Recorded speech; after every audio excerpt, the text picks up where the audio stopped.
Ellie Hartley spotted the envelope wedged under the potted mums on her front porch. It wasn't from family. It was from the HOA. She stooped down with a small wince in her right knee and plucked the envelope from beneath the ceramic pot, dusting off a bit of yellow leaf that had clung to the flap. Her garden shears still lay on the railing from yesterday's trimming. She'd even swept the driveway last Thursday before the wind turned. What could they want now? The porch creaked as she straightened. A gust of crisp October air rustled the wind chimes above, filling the quiet of sycamore pines with a lazy metallic trill. Ellie walked inside, envelope in hand, past the harvest wreath she had pinned to the front door since late September. Her planner rested open on the kitchen table, today's entry already in place: mow side yard. Pick up milk. Call Paige. She slit the envelope carefully with her thumb and unfolded the single sheet inside. Notice of paint color violation, driveway surface. The letter was typed, all formalities and codes, referencing a regulation about approved exterior tones. Apparently, her shade of gray was not among the 12 HOA-sanctioned hues. Ellie let out a soft breath, part exasperation, part disbelief. It wasn't the first letter, but it was the most absurd so far. Last spring, she'd received one about wind chimes being a potential auditory disturbance. That time, she had laughed it off. But this was about paint. On concrete. That nobody but the pigeons ever looked at. 10 minutes later, she was parked in her favorite corner booth at the Hartley Spoon, sipping from a thick ceramic mug and watching the traffic lights blink over Main. Doris and Mabel, as always, were already on their second cups. Mabel was nursing a slice of cinnamon loaf and an opinion about everything. "You got one too?" Mabel asked, not even waiting for Ellie to sit fully. "Mine was about my mailbox flag being unpolished." "I mean, really? What next?" "Regulating the squirrels." "They're reaching," Doris chimed in. "Someone needs to reach back." Ellie smiled faintly. "They're not wrong about my driveway. It's gray. A little too gray, apparently." The waitress, Mary, arrived with Ellie's usual, 2 eggs scrambled, turkey bacon, wheat toast, and a wink. Ellie handed her a 5 and waved off the change. "Put the rest toward your casserole fund," she said. "That butternut squash one from last week was excellent." Mary blushed and promised to bring the recipe. The laughter between the women quieted a little as Ellie pulled the letter from her purse and passed it around. No one needed to read the whole thing. It had that familiar HOA language, polished to a bureaucratic shine, just like Karen Whitmore's teeth. "She's the one behind this," Doris murmured. "Ever since she got on the board, it's been like living in a museum." "Where the art can't be too bold," Mabel added with a chuckle. After breakfast, Ellie stepped into the brisk air again and dug her phone from her coat pocket. She scrolled to the bright sunflower icon labeled Page Yellow Heart and tapped. It rang twice. "Hi, Nana." Paige's voice burst through with its usual sparkle. Ellie smiled, warmed from the inside. "Still coming next week?" "Wouldn't miss it. I'm bringing my mural sketches, wait till you see the one with the blue jays. They're bold." Ellie laughed. "Better not paint them on the driveway." Paige snorted. "Just give me a wall." Ellie paused. "There's one in the backyard. The old shed. It's yours." As they talked, Ellie wandered back home. The sun was rising higher, catching in the gold leaves and throwing soft shadows across the sidewalks. She glanced down Sycamore Lane, and there she was.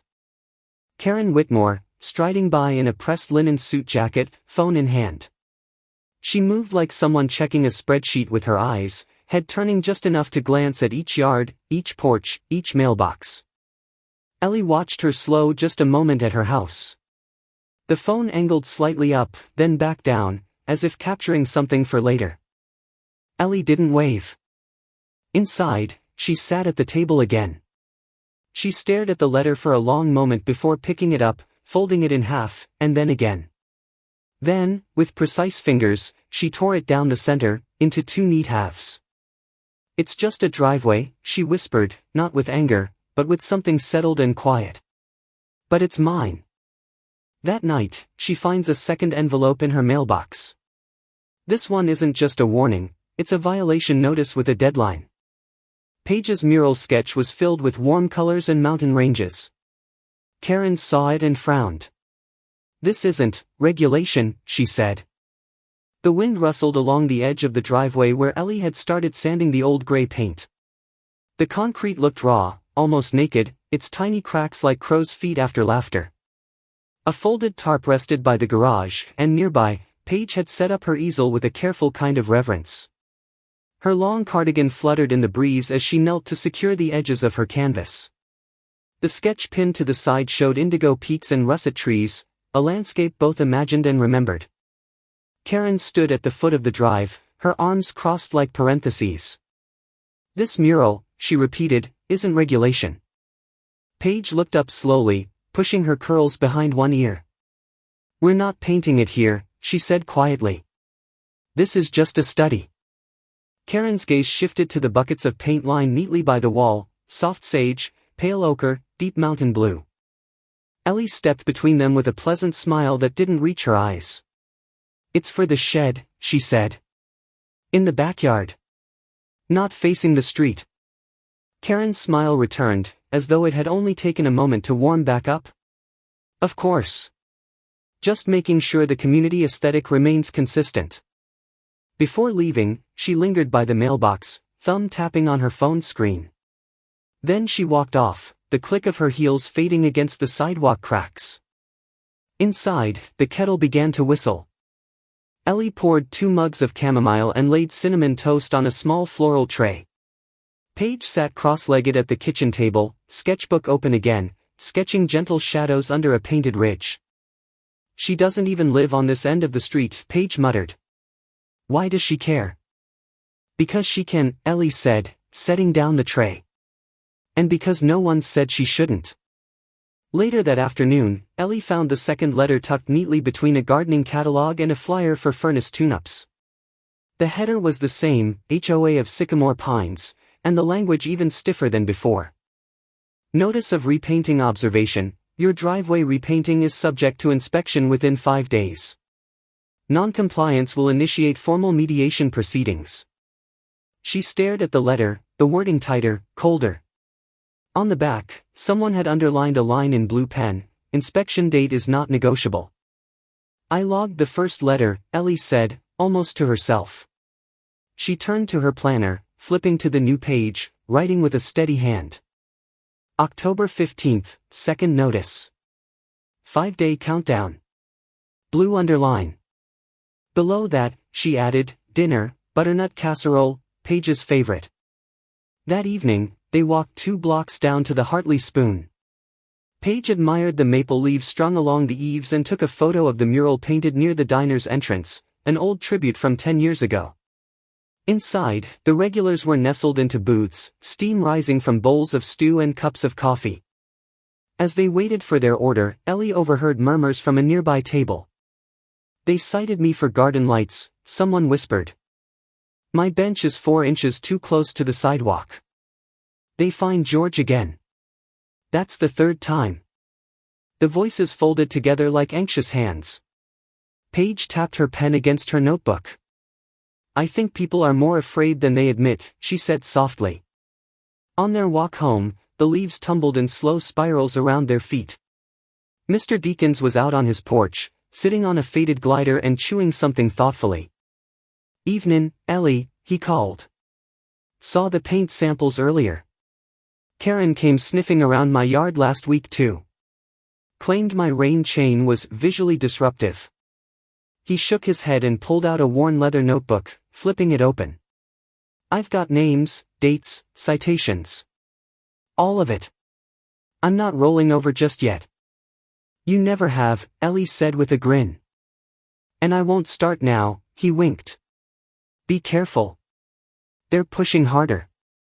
That night, the wind picked up again.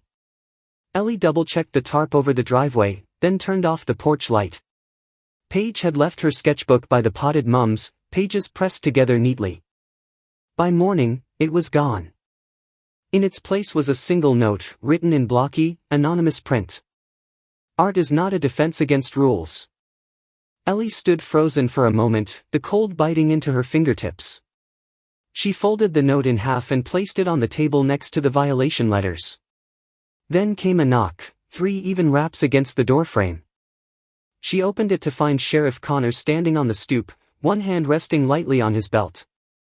"Good morning, ma'am," he said. "I'm here about a noise disturbance complaint. Filed late last night." Not her complaint. Karen's. Ellie sat at the kitchen table with a cup of weak coffee and a copy of the Arizona HOA Regulation Act, pages tabbed in yellow.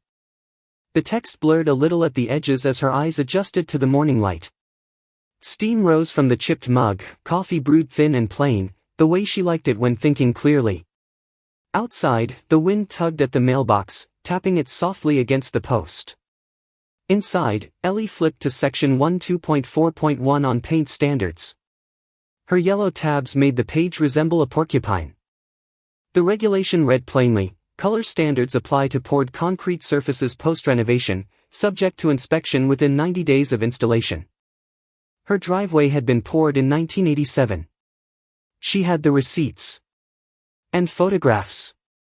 There was even an old Polaroid stuck to the back of the fridge, a younger Ellie in denim overalls, holding a watering can, the driveway gleaming behind her like wet stone. She scribbled a note, exempt by date. Not subject to aesthetic compliance. Then underlined it twice. In the next room, Paige hummed softly as she painted.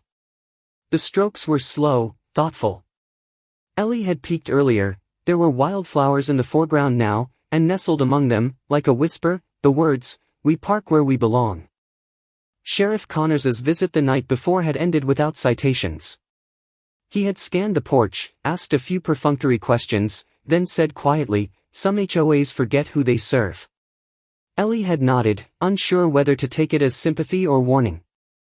By mid-morning, Doris arrived with a leather-bound binder in one arm and a bag of apples in the other. "You're serious about this," she said, glancing at the spread of documents across the table. "I'm serious about being left alone," Ellie replied, offering her a slice of spiced apple bread fresh from the oven. "Karen's counting on people not reading the fine print." Doris flipped through the binder. "There's precedent for this kind of thing. Old HOA boards sometimes try to apply rules retroactively. Courts don't like it." Ellie handed her the regulation booklet. Page 23.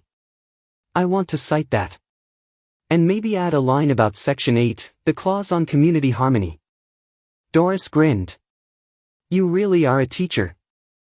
The two of them composed a letter that afternoon.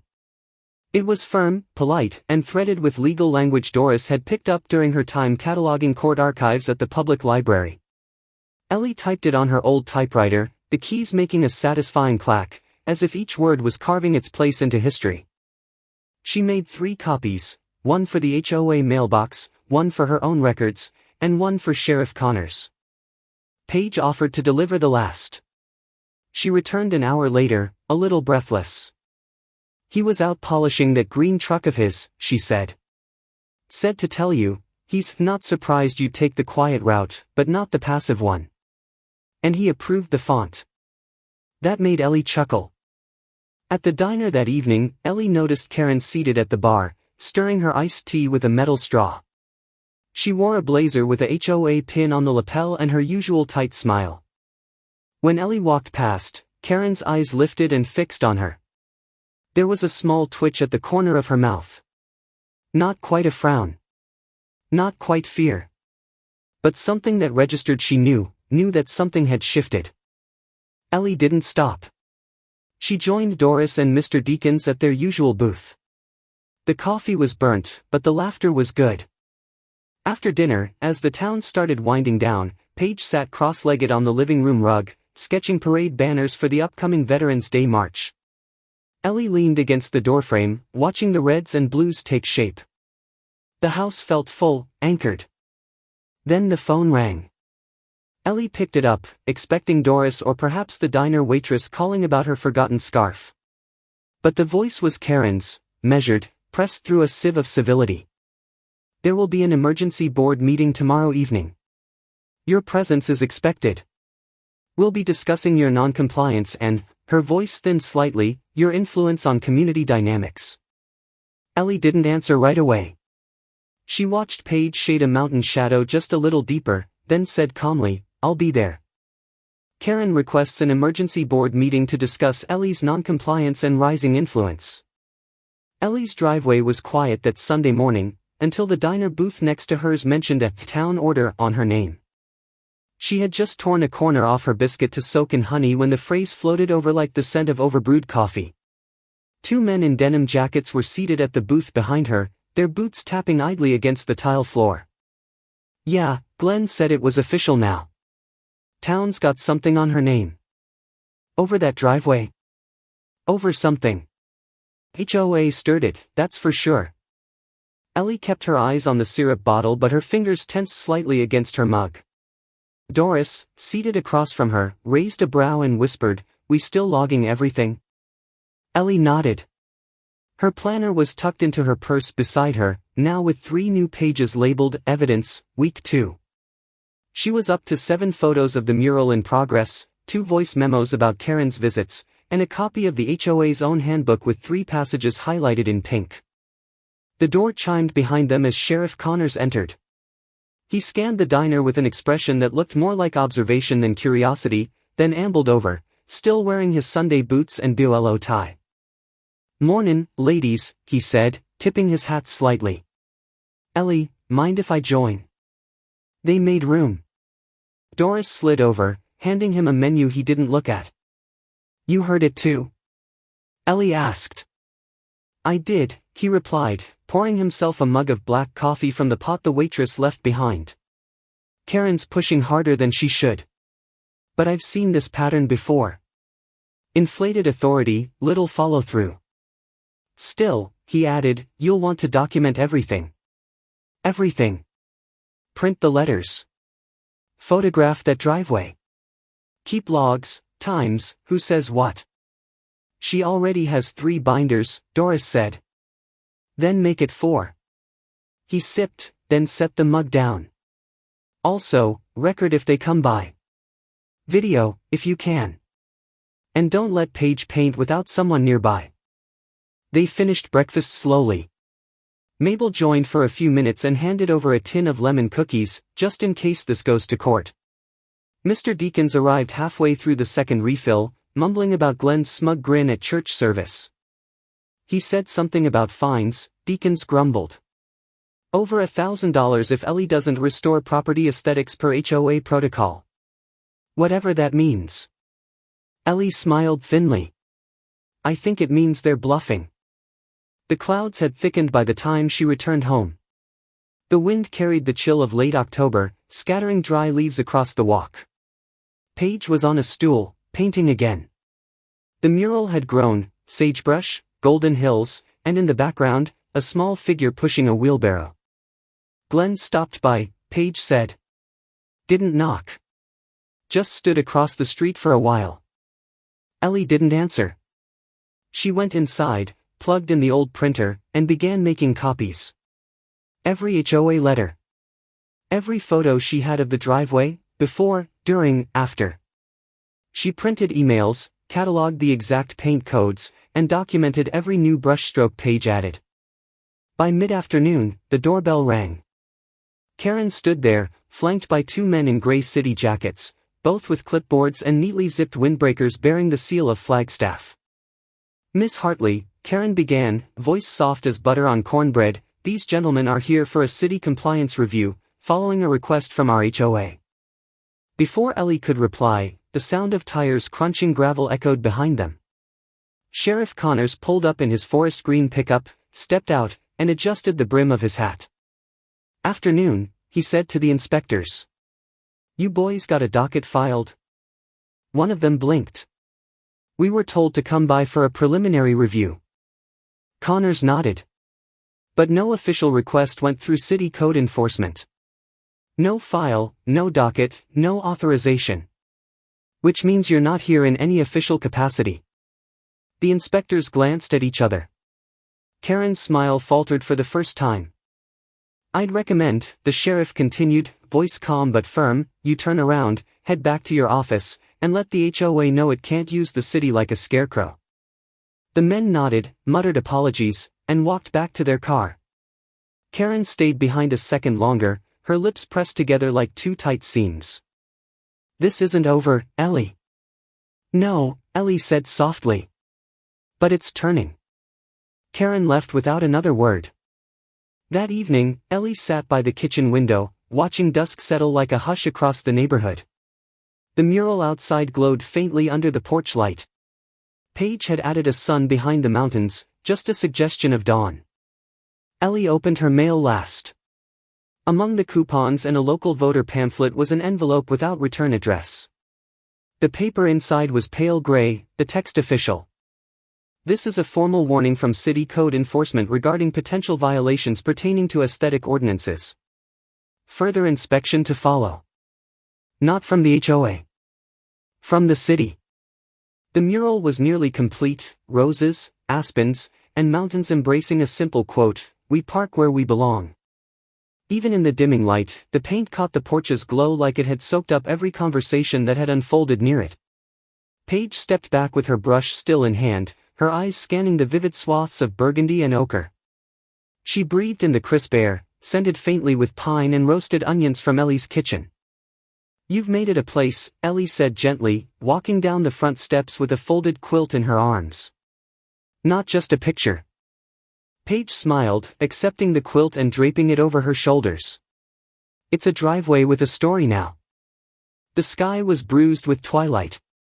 Porch lights blinked on along the street. Mrs. Lowry from 3 doors down shuffled closer, a wool cardigan buttoned to her chin. "I saw what she taped to your mailbox earlier," Mrs. Lowry murmured. "Karen. Another notice, probably. But you know what? I haven't moved my birdbath. Not since July." She said it was obstructive to visual harmony. I said it was obstructive to robins, maybe. Ellie chuckled. "Good for you, Mildred."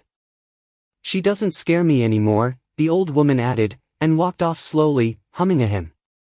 Inside, the smell of chicken casserole crept through the house. Ellie's handwritten recipe sat by the stovetop, crumbs of saltine crackers still clinging to the edge. She moved around the kitchen deliberately, one hand steadying the casserole dish while the other double-checked the manila envelope on the counter. Inside, copies of HOA correspondence, annotated sections of the community charter, dated photos of the driveway, and her latest letter to the county housing council. Outside, Paige sat cross-legged by her artwork, brushing a waterproof sealant over the final strokes. The mural was a living thing, courage in color. She looked up once as headlights passed by too slowly. The car didn't stop. But she noted the shadow in the front seat. Around 8 o'clock, a knock at the door came too fast and too hard. Karen stood there with an envelope in her manicured hand and a frown that felt mechanical. "Miss Hartley," she said with brittle courtesy, "this is your final violation notice. You're being fined for non-conforming paint, unauthorized exterior modification, and unapproved signage. Current total, $2,400. Ellie took the paper without a word, her jaw set. Karen gave a practiced nod and walked away. That night, after the last dish was rinsed and the porch lights dimmed, Ellie heard it. A roar of tires. Then squealing. She rushed to the door. Paige was already there, barefoot on the mat, her face pale. The driveway, her mural, was streaked. Wide black tire marks curved violently through the mountain scene, dragging over the roses and smearing the quote nearly beyond recognition. Paige crouched, touching the still warm rubber streaks. "They did it on purpose," she whispered. Ellie knelt beside her. "We'll fix it." The two of them stayed there a while, watching the stars reappear above a mural wounded but not erased. Ellie lingered at the edge of the mural after Paige retreated indoors, her fingers resting lightly on the porch railing.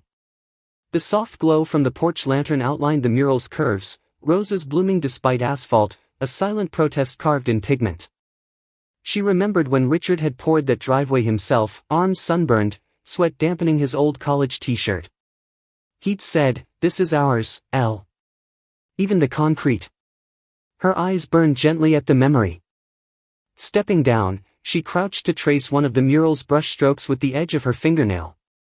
The quote nestled in the mural was Page's addition, but it carried weight that echoed louder than the engine that had scarred it. "We park where we belong." Simple. Defiant. A declaration stitched with generations. Back inside, Paige sat at the kitchen table, her journal open but untouched. Ellie brought over 2 steaming mugs of chamomile tea. "Gran," Paige murmured, "do you think I've made it worse?" Ellie shook her head. "No, love. You've made it clear." They sipped in silence until the kitchen clock clicked softly. Then Ellie spoke again, voice low. "This house, this place, survived droughts, windstorms, tax hikes, and even a neighbor who played polka music every Sunday at dawn. It'll survive this too." When Karen had handed over the fine notice earlier, Ellie hadn't let her voice waver. But after the door shut, she'd stood still for nearly a full minute, staring at the document. $2,400. The number printed sharp and bold. It wasn't just the money. It was the nerve. The attempt to shame, to corner.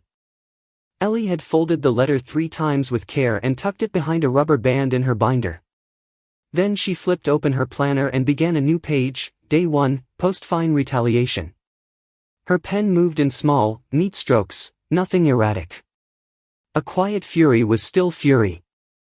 Later that night, after the vandalism, Ellie climbed into bed but left the blinds open. She wanted to see the driveway again as soon as the light broke. She needed to believe beauty could rise again, even smeared with blackened rubber. And when morning arrived, she was already at the stove, the smell of toast and cinnamon returning warmth to the corners of the house. Paige came down the hall slowly, eyes rimmed red from little sleep. Ellie handed her tea, and Paige opened the door. The sky was pale lavender, the air sharp with early frost. Paige reached under the mat and pulled out the paper. She didn't unfold it right away, some part of her already knew. She handed it to Ellie wordlessly. Ellie walked to the edge of her property line and stuck a tiny white flag in the soil, boundary per plat map, recorded 2006. The flag fluttered softly in the October wind, a symbol quieter than protest but louder than compliance. Wrapped in her husband's faded denim jacket, Ellie adjusted the stake and stepped back, brushing dust from her palms. She took a breath deep enough to taste pine needles and chimney smoke. On the porch behind her, the chair rocked empty.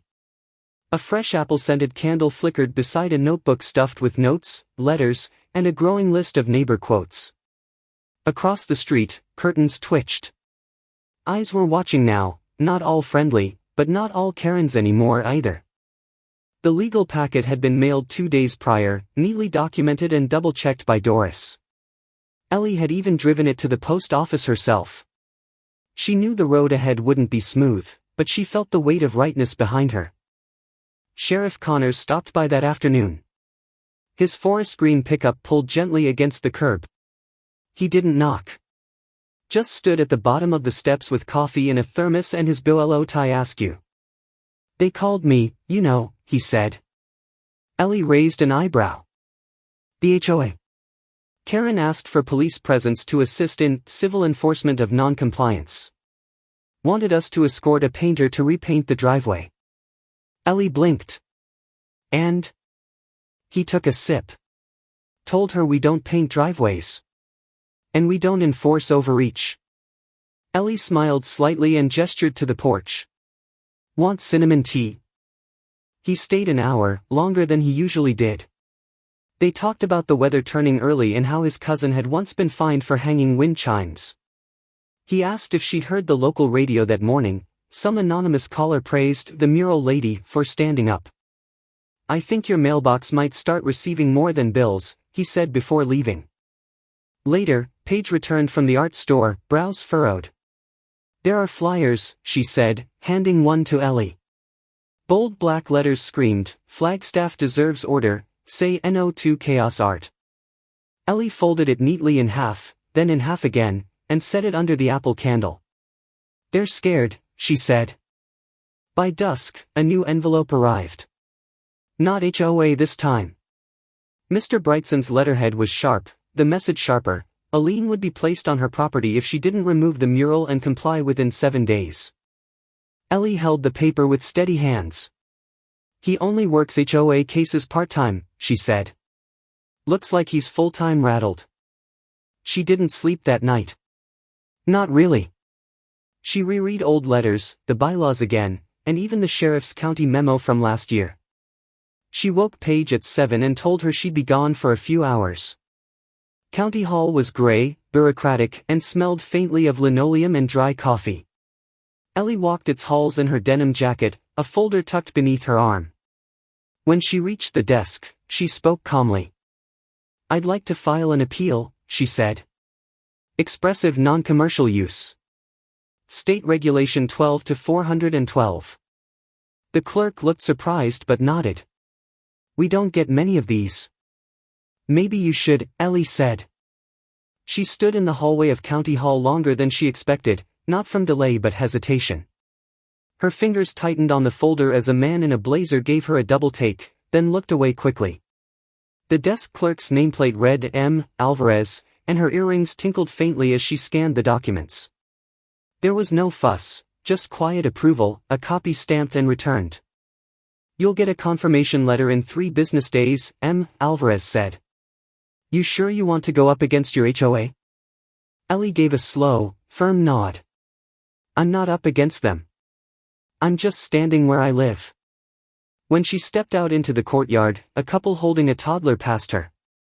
They didn't know her. But the woman gave a quiet smile. Ellie didn't know if it was kindness or coincidence, but she held on to it anyway. Back home, the silence of the porch greeted her.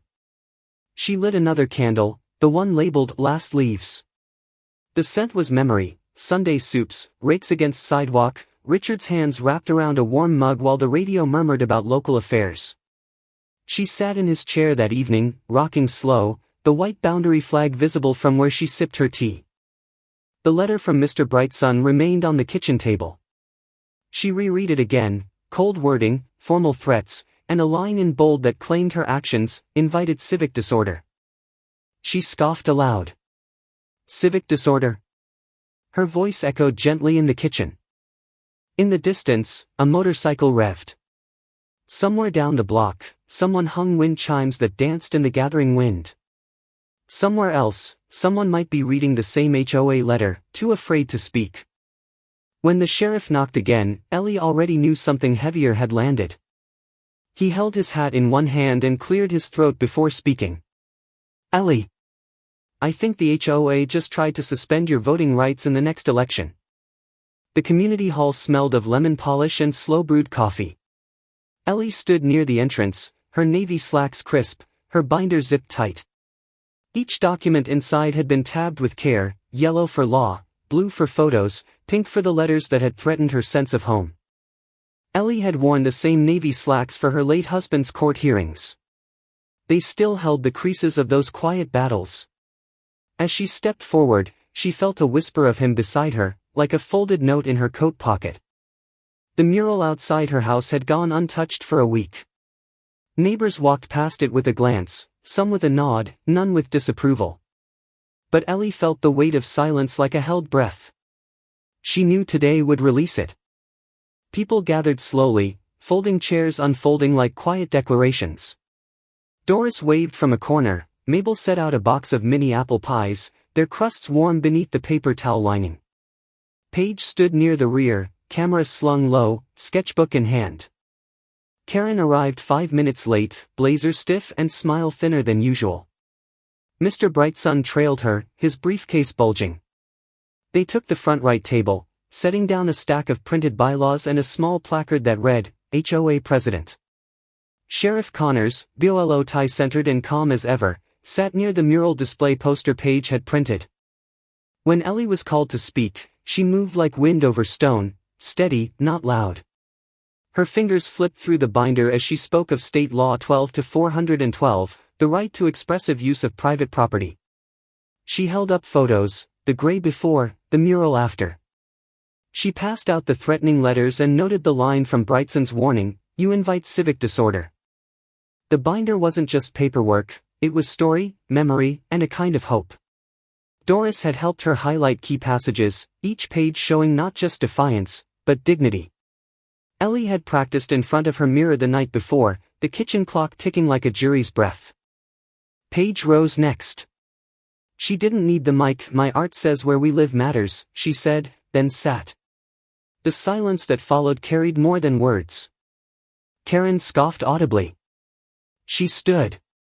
"This isn't art. It's rebellion. She's turned a driveway into a billboard of defiance. She's dividing this neighborhood." Her voice cracked. A murmur spread through the room. As Sheriff Connors spoke, Ellie noticed Karen's knuckles widening on the edge of the table. It wasn't just anger, it was erosion. Authority built on fear doesn't wear well. The town had started to notice. Then Sheriff Connors stood. "That driveway's never caused harm. But this pettiness might. When residents begin fearing letters more than break-ins, something's broken." Ms. Lanning's voice didn't rise, but it cut clean. Authority is not a shield for retaliation. Our finding today reflects that, for now, Sycamore Pines deserves oversight beyond its own gates. The folding chairs creaked as the room shifted like a held breath released. Two council representatives exchanged whispers before one, Ms. Lanning, addressed the room. "This board finds that the HOA exceeded its authority. Effective immediately, Mrs. Whitmore is suspended from her role pending review. Further punitive action may be recommended." Karen slammed her hand on the table. "You're all wrong," she snapped, grabbing her bag and storming from the room. Her shoes echoed on tile. No one followed. When Karen left, Mr. Brightson remained seated, adjusting his glasses with deliberate care. He didn't speak. He didn't have to. His silence was the loudest surrender in the room. Outside, the sun had finally broken through the October clouds. Ellie stood by Paige and Sheriff Connors as people passed them with soft words of support. Mabel handed out the last of the pies with a wink. Ellie lingered in the hallway after, speaking with two neighbors who'd never introduced themselves before.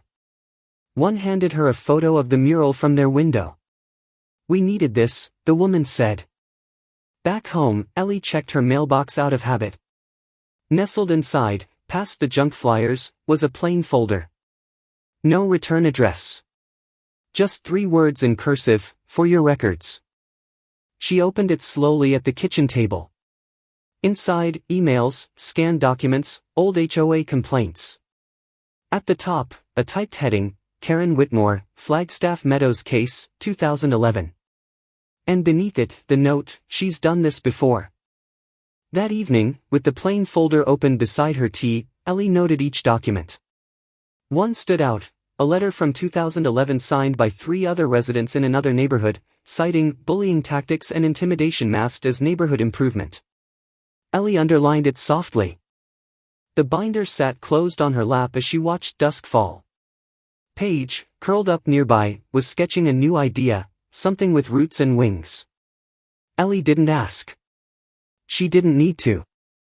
She peeled the backing from a small sticker and pressed it onto the corner of her binder. Not all battles are loud. November arrived like a whispered truce. The leaves along Sycamore Pines were thinning. Ellie had swept her driveway twice already before anyone else stirred. The mural, with its vibrant roses, sweeping mountain silhouettes, and sun-drenched aspens, had been retouched just days ago. Paige spent a quiet morning brushing golden hues into the trees and adding protective sealant with gentle precision. The quote stood proud, "We park where we belong." A newly added wooden bench, stained honey brown, sat beside it, etched with the words, "Community lives here."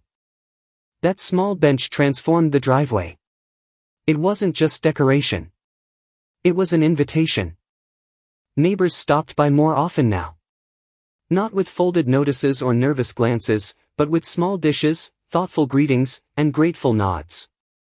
Ellie became not just a homeowner at the center of controversy, but a symbol of quiet perseverance. Her home had turned into a shared porch, a gathering space no one had dared to imagine. Mr. Deakins arrived with his usual suspenders and a crockpot of spicy chili, parking it on a collapsible table beside Mrs. Lowry's poppy seed muffins. "Made it extra strong," he said, tapping the lid with a wink. Doris brought paper plates and an old transistor radio playing soft jazz. Mabel carried lemon cookies in a blue tin with the word "Hope" stenciled across the top. Children raced between legs and lawn chairs, their laughter skimming the air like sparrows. By mid-afternoon, Ellie's front yard was filled with clinks of spoons and the soft hum of autumn conversations. Paige painted a tiny new detail into the mural's corner, a set of initials surrounded by ivy, too small to notice unless you knew to look. It was Ellie's husband's signature, lovingly copied from an old birthday card. Sheriff Connors arrived without his uniform, his patrol vehicle replaced by an aging Ford pickup and a lawn chair slung over his shoulder. He nodded to the crowd, poured a cup of cider from a thermos, and sat near the bench like a man who had earned his quiet.